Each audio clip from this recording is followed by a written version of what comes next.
Perfect. Perfect. Perfect.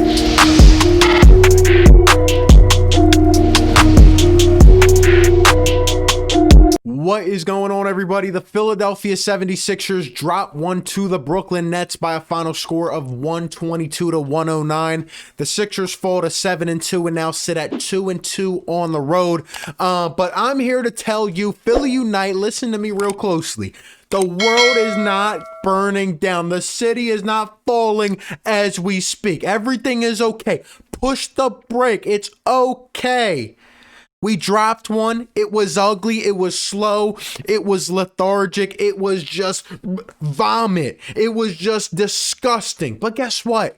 Those kind of games happen. This team still sits atop the Eastern Conference, still sits atop the NBA right now, and we've been playing some good basketball, man. Now, we got a lot to delve into in terms of this one, but first and foremost, I could say that this game just was not good. You could tell from the opening tip. You could tell from the first couple minutes. Joel Embiid starts out this game like 0 for 5, 1 for 6 from the field. Ben Simmons not being too aggressive. Tobias got rolling a little bit, but the Brooklyn Nets were just off to the races from the beginning. Now, we came into this game knowing that KD would not play, and then hours before the game, we heard that Kyrie Irving would not play due to personal matters.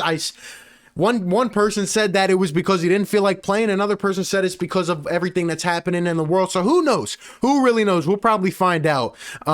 But Kyrie and KD, not having those guys, we thought this game would be a cakewalk against the Brooklyn Nets, and we were in fact wrong. And it's okay to admit that. You got to be with your team when they're doing well and let them know, and you also got to let them know when they're doing bad. The Brooklyn Nets played great in this game. They played hard. They were physical on every loose ball, whether it's Jared Allen getting hype, whether it's LeVert diving for a loose ball, whether it's Timothé Luwawu-Cabarrot. Talk about a process Sixer, right? Coming in here and playing hard. And they played hard, and they had the energy, they had the flow, they had everything, every single possession. It felt like the Sixers just came out from the opening tip, and you could tell this Sixers team, both games we have lost now have been the second of back-to-backs. The first one, Embiid didn't play. Tonight, it looks like he shouldn't have even played because he was just that beat. From the 141-point performance, crazy down to the last second type of game last night. And then we went on the road today, and we had to play another game, and that's not an excuse. It is just a fact. This Sixers team did not look the same, and during both of the back-to-backs, they have just not looked the same.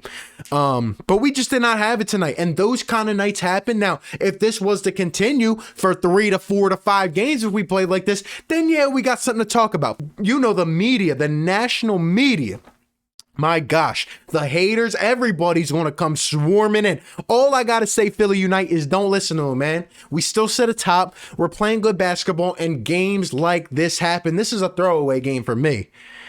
It's unfortunate that we couldn't get out an easy win like this, especially against a team who was lacking their stars and Spencer Dinwiddie, the Sixers killer. But you know what? I got to give props to the Nets. They played hard, and shout out to them. Now, we know, right? Obviously, we can look at the turnovers. The Sixers had 20 total turnovers in this game. Not really character-esque, actually, of the Sixers this year. They have been taking care of the ball more. That just can't happen. We did not take care of the ball.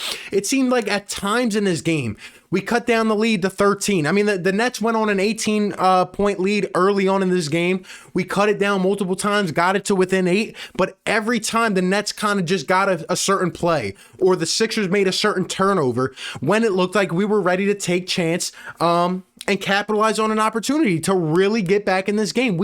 It was kind of like we were on the opposite side of what we've been seeing from this team. Like, we really could never get that right time to really get back in this game, and it just never felt like we were going to get back in it overall. But yeah, we turned the ball over way too much. That's not going to happen on a normal night. We've been taking care of the ball. And our two big stars, Ben Simmons, Joel Embiid, they did not show up. Joel Embiid was absolutely tanked. He finishes this game 20.7 for 14 from the field. But if you watched how he played, especially on the defensive side of the ball, Joel Embiid was gassed. I mean, he wasn't even going for rebounds. We got absolutely beat on the offensive rebounds, 11-4 in this game. We actually finished with almost equal rebounds, but they were just going harder on the glass than we were. They were hustling. They had the life and the momentum.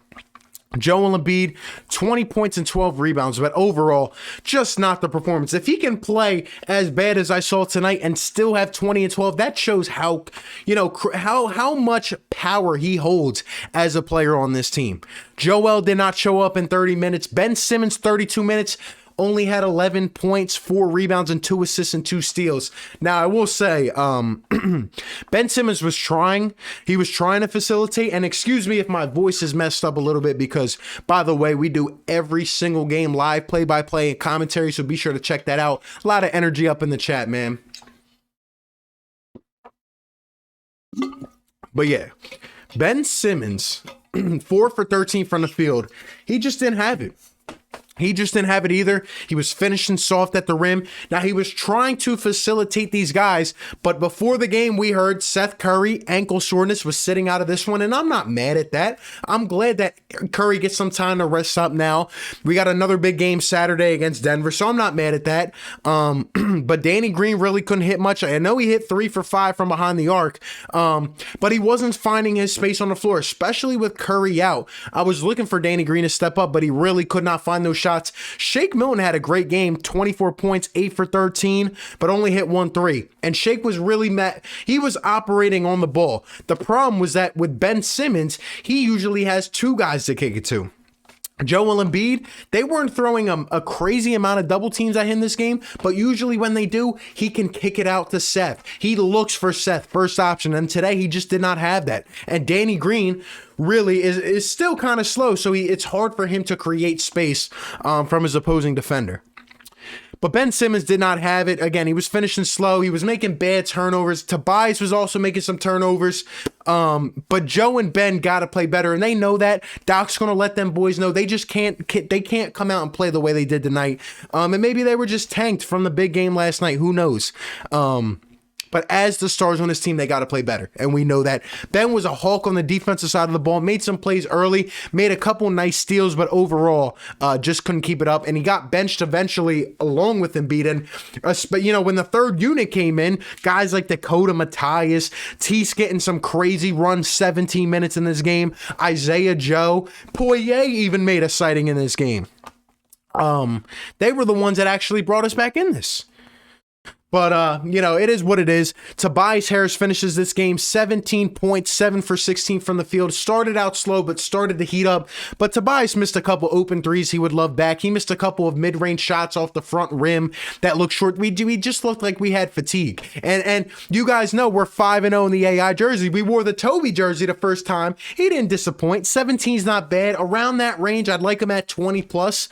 I'm not going to be terribly mad. 8 rebounds, 4 assists. I thought Toby did his job tonight. You know what I mean? But again, he would like some of the shots back. Ben and Joe didn't do their thing. I thought Danny was struggling on the defensive side of the ball. Last night, we put him on Bradley Beal, and he was struggling. Tonight, we had him on Karis LeVert, who I guess took Spencer Dinwiddie's place because Karis LeVert was absolutely torching us on the floor. 22 points, only 9 for 25, but man, did he start hot. The production came from Joe Harris off the bench. 28, their leading scorer, 6 for 9 from long range, and it seemed like even when we closed out on Joe Harris, and let me be honest, on both sides of the ball, there were a lot of open shots. The defense did not play well again. Should we say this is concerning? It's been a few games in a row. I definitely want to see more out of it. They got to lock this up, this defense. Mainly, it's the pick and roll, which we'll talk about in a second. But Joe Harris, I thought Joe Harris was finding his spots well, but even when we did close out on Joe Harris, it's like this man was just hitting everything. It's like even when the Sixers played good defense or forced the ball out of bounds and there was 4 on the shot clock, the Nets just found a way to put the ball in the hole, and that's just was the reality of this game. Every time we made a chance or had a chance to come back in, they hit us with the dagger. Joe Harris had a great game. A couple other guys like TLC had 9 off the bench. Again, they were just playing with more fight and more heart. Jared Allen had 11 rebounds in this one. Jeff Green was playing well, hit a couple threes, 14 points. Prince had 13 points. I thought they did all right. Landry Shamet didn't torch us as much as I thought he would. But again, they just had the fight. Now, the only guy who put up the fight for the Sixers was Dwight Howard. I was actually impressed with Dwight's game. 12 rebounds off the bench in this one, same as Embiid in 15 minutes. 12 rebounds in 15 minutes. I love what Dwight's doing for this team, and I think his impact is felt every single night. But even Dwight leaning up against Jared Allen, going neck to neck, and Dwight gets called for these fouls. He gets called for a tech. Let me just say, the refs were not the reason we lost this game, but the refs were absolutely atrocious in this one. They were garbage. The NBA should look at these refs and just look at this game. It wasn't the reason we lost, but they were trash, calling these terrible fouls. But yeah, Dwight Howard, I mean, his presence continues to be felt even when this team seems down. Like, you could just tell this team wasn't in flow. They weren't in sync. They weren't moving the ball quick. Nothing. But Dwight Howard constantly comes out here and holds himself to a high energy level and gets everybody riled up and is pumping his chest, rah, rah. And all I can say is I love Dwight Howard. Now, back to my point about the pick and roll defense. It's absolutely atrocious. Every single play, I see a ball handler, and the Nets always love to do this mid-range pick and roll, and I see guys like LeVert or what's his name? Chioza, I forgot his name. Joe Harris, guys like that coming around the pick and rolls, and Joel Embiid has to either step up, they either got to switch, or they got to stuff the man at the point of the ball. And we just keep backing up, and Embiid gets stuck in between, and they shoot an easy floater. And I saw that way too many times tonight. I know Doc's going to get back in the lab. He's got to fix that, man. Our pick and roll D was slow to start the year. I saw it kind of start to pick up, and maybe some of that was our talent and our system. But man, our pick and roll D was terrible tonight. We weren't closing out. Again, we were leaving shooters wide open. We just did not play with energy tonight, and I didn't like that. The last guy I really want to talk about is Tyrese Maxiell. 7 for 12 front of field, 16 points off the bench in this one, and 2 threes. Let me just say, and some of his shots were deep twos as well. Tyrese Maxiell is coming around before our eyes. On defense too, he had a couple nice pokes, a block, a steal. He was in there every single time. The Nets were pushing it down the floor, and Maxiell, that's what I love. This one play, I think it was Shaman or Chioza brings it down, and Maxiell hustles all the way down the floor and pokes it out. That's exactly what I love to see. And he's not hesitating. He's pulling up from 3, 2 threes the other night, 1 before that, and now another 2, and he's hitting deep shots from the elbow. You can tell Maxiell's putting in this work. He's putting in this work, 300 shots a day. He's up 5 in the morning going to the gym. He got a lot of heat for not shooting for not being able to shoot, for shooting 29% in college. I said it myself when he was drafted. I like the pick, but I want to see him be able to shoot. And he's coming out here and he's just playing with aggression, man. Tyrese Maxiell deserves a round of applause. He keeps playing like this. He might work himself eventually into the starting lineup, or at least as the 6th or 7th man, if he's not already. I mean, Tyrese Maxiell's playing well. He's coming out in the first quarter now. Doc's starting to believe in him more on both sides of the ball. He's just quick. He finds his spots on the floor and can get a bucket at will. And I think we need a guy like that on this team. And if he can shoot, man, the sky's the limit for Tyrese Maxiell, looking like the biggest steal in the draft. The last thing, Ben Simmons shot a 3. It did not look pretty. It did not look on point, but guess what? He shot it. No hesitation from the top of the arc. Was off to the right. Looked like the ball came off his hand weird. But that was kind of the gist of the night. That was the storyline of the night. Ben Simmons finally shoots a 3. No hesitation, and it's way off. They were leaving him wide open on the perimeter. I wanted to see Ben do it more. But they kept giving him space. He has to continue to develop that. Ben and Joe were not good. The Sixers were not good tonight. And this is just one that we can hopefully throw away. 7-2, still sitting on top of the East. We got a tough game on Saturday against Denver. The Nets played well. I honestly think they might be better without big stars on that team. You remember when they had D'Lo and guys like that? They play hard. They play feisty. And they played that way tonight. And they out-hustled us all night. Sixers got to bounce back from this one. Again, like I said, a tough game coming up. Embiid's got to be better. Hopefully he can get his rest. Simmons got to get his rest. Doc will not be satisfied. He will lay it to these boys. You already know that. And let them know that this is not acceptable. But I'm not going to put too much stock into this game. Without KD and Kyrie, without Seth, just had a weird feeling, a weird pace to it all night. Sixers losing, they got to bounce back, man. That's all I got. You guys let me know your thoughts down below in the comments section, man. 7-2, baby. Philly unite. Stay strong. We got this, man. Appreciate you guys for tuning in. Be sure to hit that like, comment, and subscribe, and I'll catch you on the next one, man. Peace. Perfect. Perfect.